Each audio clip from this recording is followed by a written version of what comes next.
Hello everyone, welcome back to my channel. Idli और सांभर आप लोगों ने कई बार खाई होगी। आप एक बार इस तरीके से इडली और सांभर बनाएं। इस तरह से इडली और सांभर बहुत ही ज़्यादा टेस्टी बनते हैं। एक बार इडली को बनाकर आप लंच और डिनर दोनों में इसे खा सकते हैं। ये टेस्टी होने के साथ साथ हेल्दी भी बहुत होते हैं। रेसिपी शुरू करते हैं। इडली बनाने के लिए मैंने 1 कटोरी उड़द की दाल ली है। उड़द की दाल बिना छिलके वाली ली है। दाल को अच्छी तरह से 3-4 पानी से धो लेंगे। इडली बनाने के लिए हमें सभी चीज़ें मेजरमेंट से लेनी है। मेजरमेंट के लिए आप कोई भी कटोरी या कप ले लें। दाल को धोने के बाद दाल में हमें पानी डालकर भिगाकर हमें 6-7 घंटे के लिए रखना है। अब दूसरी भगोनी में यहाँ पर मैं 3 कटोरी चावल ले रही हूँ। चावल आप किसी भी तरह का यूज़ कर सकते हैं। जिस कटोरी से हमने दाल ली थी उसी कटोरी से हम चावल लेंगे। चावल को भी हम 3-4 पानी से धो लेंगे और चावल को भीगने के लिए हमें रखना है, तो इसमें हम पानी डालकर रख देंगे। एक कटोरी में 1 चम्मच मेथी दाना लेंगे। मेथी दाना को भी हमें भिगाना है। 1 मुट्ठी साबूदाना लेंगे, 1 मुट्ठी पोहा भी लेंगे। दोनों चीज़ों को हमें भिगाना है। आप चाहें तो दाल के साथ भी मेथी दाना डालकर भिगा सकते हैं। पोहे को 4 घंटे पहले से भिगाने की ज़रूरत नहीं है, ये बहुत ही जल्दी भीग जाता है। आप पीसते समय भी इसे भिगा सकते हैं। सारी चीज़ों को हम भिगाकर 5-6 घंटे के लिए रख देंगे। 5-6 घंटे हो गए हैं। यहाँ पर हम देख रहे हैं दाल भी अच्छी तरह से भीग गई है। मिक्सी के जार में हम दाल डाल देंगे। दाल को पीसने के लिए हमें थोड़ा पानी लगेगा। जिस पानी में हमने दाल को भिगा कर रखा है वही पानी हम इसमें डालेंगे। दाल के साथ ही हमने जो मेथी दाना भिगाया उसे डाल देंगे। जार का ढक्कन बंद कर हम दाल को पीसेंगे। दाल हम एकदम बारीक पीसेंगे। पिसी हुई दाल को हम एक बड़े बर्तन में डाल देंगे।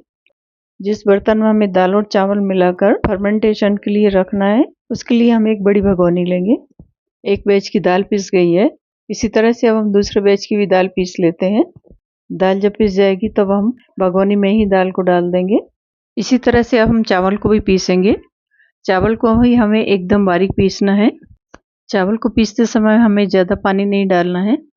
चावल में हम एकदम थोड़ा सा ही पानी डालेंगे।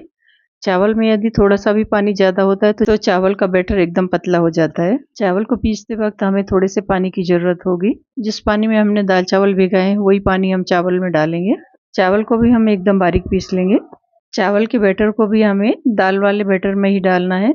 हमने जो साबूदाना और पोहे को गला कर रखा था उसे भी हम चावल के साथ ही डालकर पीसेंगे। जार में मैंने भीगा हुआ साबूदाना और पोहा डाल दिया है। साथ में ही हम थोड़े से चावल डाल देंगे। थोड़ा सा पानी डाल देंगे। जार का ढक्कन बंद कर इसको हम बारीक पीस लेंगे। चावल का बैटर भी हम भगोनी में डाल देंगे। इसी तरह से बाकी के चावल भी पीस लेंगे। यहाँ पर पूरा दाल और चावल दोनों अच्छी तरह से पिस गए हैं। दाल और चावल के बैटर को हमें अच्छी तरह से मिक्स करना है। इसको करीब हम 5 मिनट के लिए अच्छी तरह से चम्मच से फेंट लेंगे, जिससे कि बैटर के अंदर अच्छी तरह से एयर आ जाए।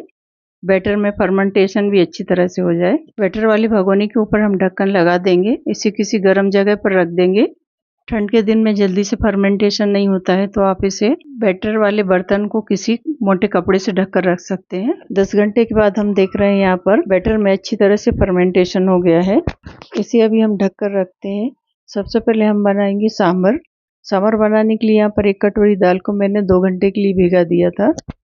यहाँ पर मैंने तुअर या अरहर की दाल ली है। दाल को अच्छी तरह से धोकर कुकर में डाल देंगे। साथ में यहाँ पर हमने 1 कटोरी दाल ली है तो 3 कटोरी पानी डालेंगे। आधा चम्मच नमक डालेंगे। आधा चम्मच हल्दी डालेंगे और आधा चम्मच यहाँ पर मैं दाल में घी डाल रही हूँ। कुकर में दाल पकाते समय घी या तेल डालने से दाल कुकर के ढक्कन के बाहर नहीं आती है। कुकर का लिड लगा देंगे। दाल को पकने के लिए रख देंगे। 3-4 सीटी आने के बाद हम गैस का फ्लेम बंद कर देंगे। सांभर में डालने के लिए मैंने यहाँ पर थोड़ी सी इमली को पानी में भिगा दिया है। 10 मिनट के बाद कुकर ठंडा हो गया है। अब यहाँ पर हम कुकर को खोलकर देख लेते हैं। यहाँ पर दाल भी अच्छी तरह से पक गई है। सांभर में डालने के लिए मैंने यहाँ पर कुछ सब्जियाँ ली हैं। यहाँ पर मैंने टमाटर, प्याज, बैगन, कद्दू, कचरिया और थोड़े से टिंडोरी ली है। कढ़ाई में 1 टेबल स्पून तेल गरम करेंगे। तेल जब अच्छी तरह से गर्म हो जाएगा तो आधा चम्मच राई, आधा चम्मच जीरा डालेंगे। राई जीरा अच्छी तरह से क्रैकल्स हो जाएगा तो कड़ी पत्ता डाल देंगे और कटी हुई प्याज डालेंगे। प्याज को हम थोड़ी देर के लिए भूनेंगे। प्याज जब थोड़ा सा भुन जाएगा तब हम इसमें कटे हुए टमाटर डाल देंगे। टमाटर और प्याज को हम अच्छी तरह से भून लेंगे। टमाटर को हमें तब तक भूनना है जब तक कि अच्छी तरह से गल नहीं जाए। प्याज और टमाटर में आधा चम्मच नमक और आधा चम्मच हल्दी पाउडर डालेंगे। यहाँ पर नमक हमने थोड़ा ही डाला है क्योंकि हमने दाल में भी नमक डाला है। यहाँ पर प्याज और टमाटर थोड़े भून गए हैं। अब हम बाकी की सारी सब्जियाँ बारीक कटी हुई डाल देंगे। सब्जियों के साथ ही मैंने आधा चम्मच कश्मीरी लाल मिर्च पाउडर डाला है। सारी चीज़ों को अच्छी तरह से हम मिक्स करेंगे। इन्हें हम थोड़ा भून लेंगे। जब ये सारी सब्जियां थोड़ी भुन जाएंगी तब हम इसमें थोड़ा सा पानी डालकर इसे ढक देंगे। अब सारी सब्जियों को हमें अच्छी तरह से पकाना है। इस समय हम गैस का फ्लेम मीडियम टू लो कर देंगे। सारी सब्जियों को भूनने के बाद यदि आप चाहें तो इसे कुकर में दाल के साथ भी डालकर कुकर बंद कर एक सीटी ले सकते हैं। यहाँ पर सब्जी को पकते हुए थोड़ी देर हो गई है। अब हम सब्जियों को देख लेते हैं अच्छी तरह से पक गई हैं कि नहीं। यहाँ पर हम देख पा रहे हैं सब्जी अच्छी तरह से गल गई है। पकी हुई सब्जियों में 2 चम्मच सांभर मसाला डाल देंगे। मसाला डालने के बाद सब्जियों को अच्छी तरह से मिक्स कर लेंगे। मिक्स की हुई सब्जियों को अब हम उबली हुई दाल के साथ कुकर में डाल देंगे। सब्जियों को कुकर में डालने के बाद यहाँ पर हम सांभर को हमें कितना पतला करना है उस हिसाब से हम गर्म पानी डालेंगे। यहाँ पर मैंने 1 गिलास गर्म पानी डाला है।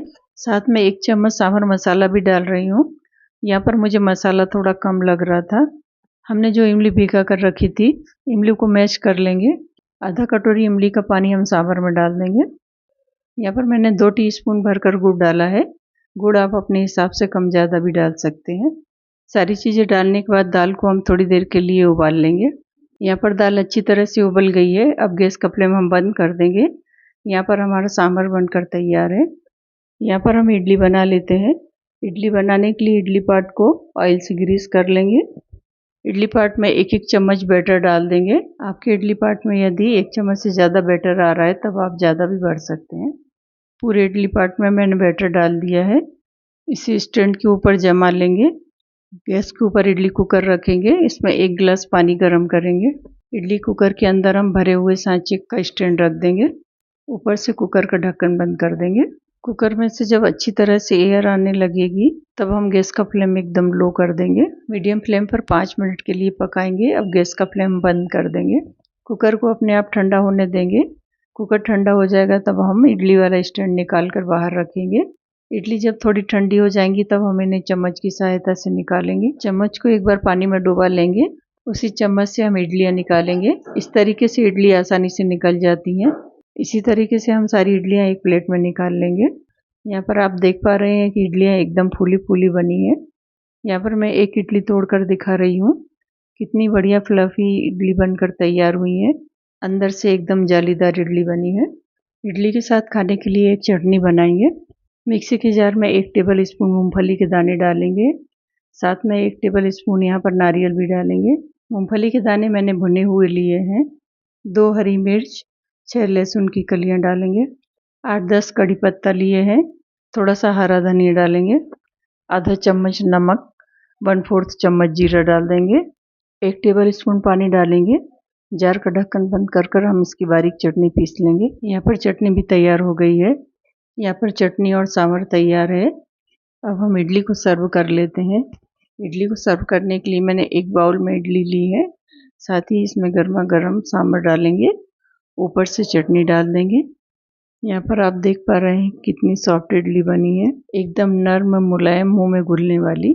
इस तरह की इडली और सांभर खाने वाला आपकी तारीफ किए बिना नहीं रहेगा। इस तरह से आप भी इडली बना कर देखिए और अपना फीडबैक मेरे साथ शेयर करिए।